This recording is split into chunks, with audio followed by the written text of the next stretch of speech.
Properties of water.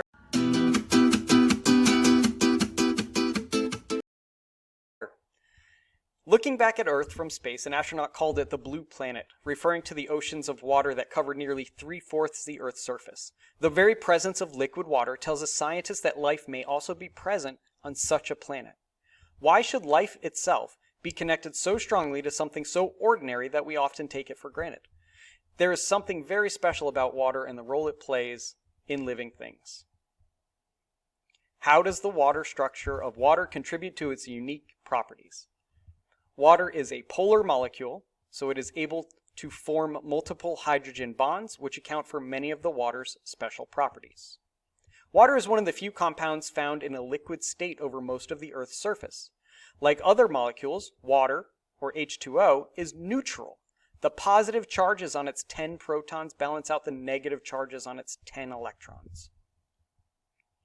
Because of the angles of its chemical bonds, the oxygen atom is on one end of the molecule and the hydrogen atoms are on the other end of the molecule. With 8 protons in its nucleus, an oxygen atom has much stronger attraction for the electrons than a hydrogen atom with its single proton. So most of the electrons are going to hang out near the oxygen atom, which is going to lead to some of the hydrogens to not have as strong of a negative charge surrounding them. So that would make these more positively charged, while the oxygen is more negatively charged.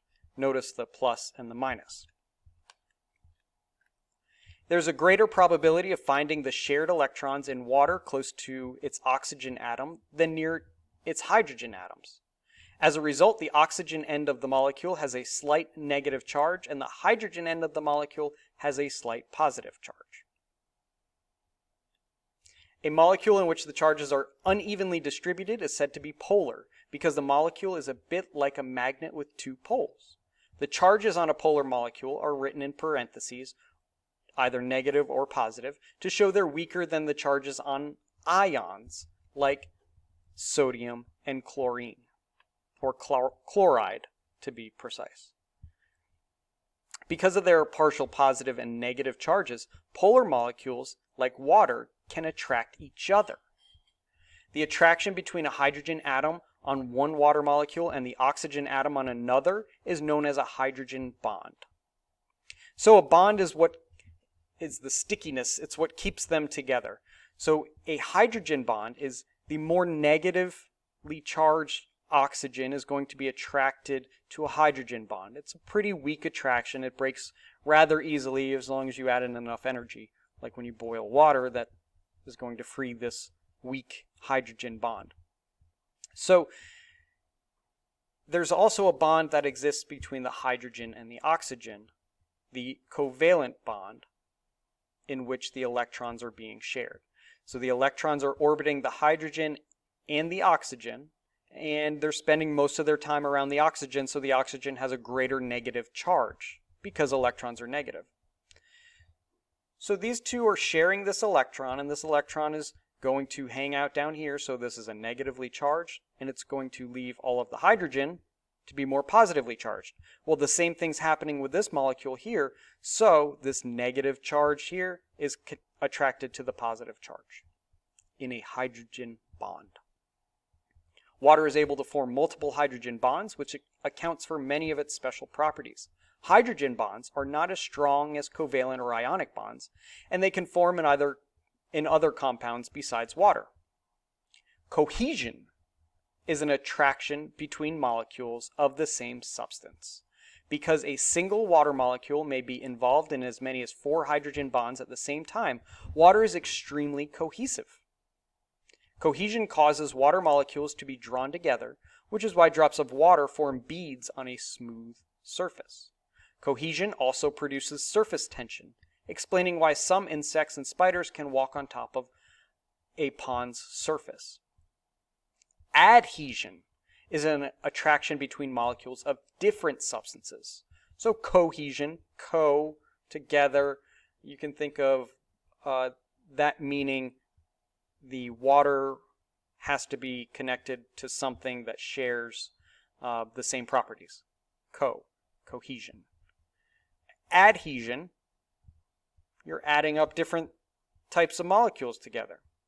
The surface of water in a graduated cylinder dips slightly in the center, forming a curve called a meniscus, because the adhesion between the water molecules and the glass molecules is stronger than the cohesion between water molecules.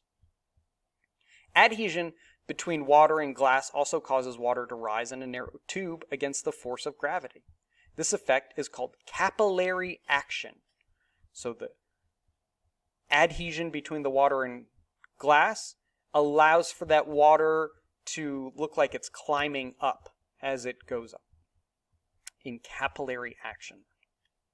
Capillary action is one of the forces that draws water out of the roots of a plant up into its stems and leaves. To imagine this, you can think about a mercury thermometer rising. So it's being pushed up. Cohesion, not the same thing, it's just a visual. Cohesion holds the column of water together as it rises. Because the multiple hydrogen bonds between water molecules, it takes a large amount of heat energy to cause these molecules to move faster and raise the temperature of the water. Water's heat capacity, which is the amount of heat energy required to increase its temperature, is pretty high. In physics, we would use a specific heat capacity, which is the heat capacity per mass, per unit mass. So that number is about 4,186. About. Right?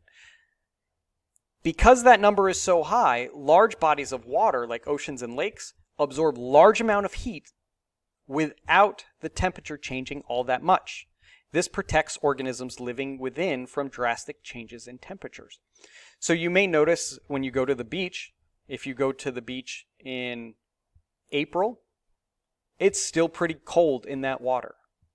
Even though it's 85, 90 degrees in the air, that water is able to take in more of that energy, because especially if there's a large mass of water, like the ocean or lakes, the more mass there is, the more energy it's going to take to raise that temperature.